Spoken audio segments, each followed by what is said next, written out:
I am smelling a smell right now from my childhood that makes me so happy.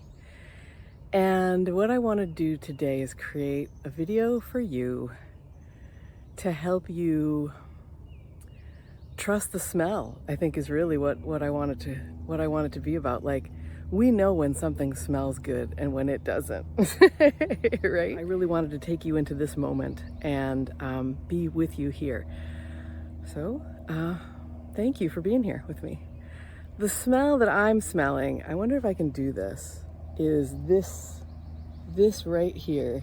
It's called, I know it as honeybush.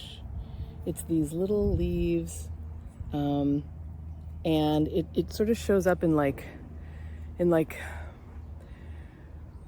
scrubby pine forests. Let's do a sweep of where I actually am. So this is a very favorite place of mine to walk.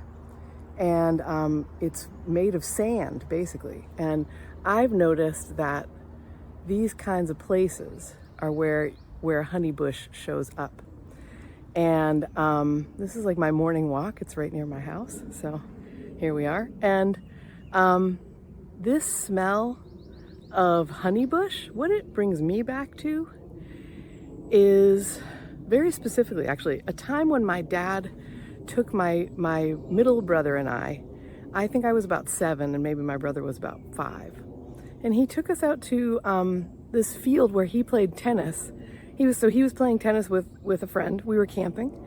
And my dad brought my brother and I out so that we could just like run around together, basically.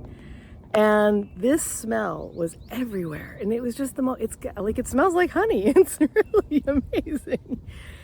And when I smell that, like, I can remember in the toughest years, not to give you my whole backstory in one video, but there were some really tough years where I lost the ability to walk more than a few steps, and then where I lost the ability to use my hands basically at all, almost at all. I, at the time, had about 5% use of my hands compared to a typical person. And now I'm up to about 50%, which feels pretty great. And I have rehabilitated my legs, I would say, pretty completely. Being able to, and it takes maintenance, but I did a solo hike across northern England in 2023. And that was, I believe, 12 years after I lost the ability to walk, which happened in 2011. And needed a wheelchair for probably 12 or 18 months after that. So, when in those rough years where I sort of wasn't giving myself permission to like enjoy or be okay in a lot of ways, which is really why this tendon disability happened for me, I didn't take care of myself. And it's my tendons that do it. That are hurting and that caused me to lose those abilities and have to, bring self-care basically every day if I want to keep them now. But I can remember driving a kid to soccer practice. And I would choose to go on like a country road, again, just over to the north a little bit over there. And we would be driving along with the windows down and I would smell honeybush. Like it just emanates this beautiful smell. And I would be like, oh yes. And it really made me think about my family, about growing up, just about like those wonderful quiet moments, and just being outside, just playing, and like that helped me through some of the really tricky stuff.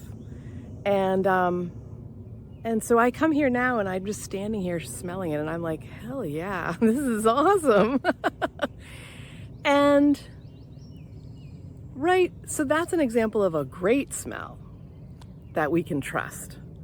And then I think intuitively, I want to shift a little bit to like, from like your nose and what you smell with your real nose, or what you consciously smell, to like when something just feels a little bit off. We can trust that too.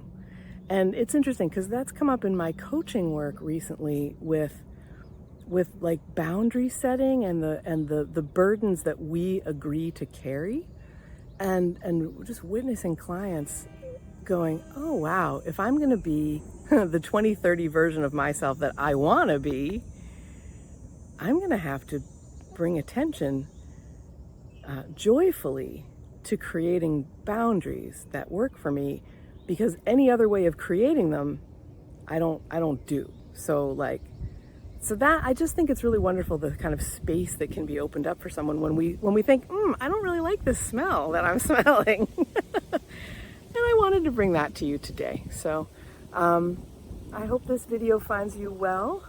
Thank you for watching. If you are curious to, experience more of what I do, I'm creating this channel here. It is called True to Ourselves. And I have a community, if you want to go a little bit deeper on dreaming and doing, making what you want your life to be. I have a community in the Skool platform called Dreamers and Doers. And that is, the link for that is in the show notes. So yeah, thank you for watching. I look forward to the next time we're together. We'll talk to you soon. Bye.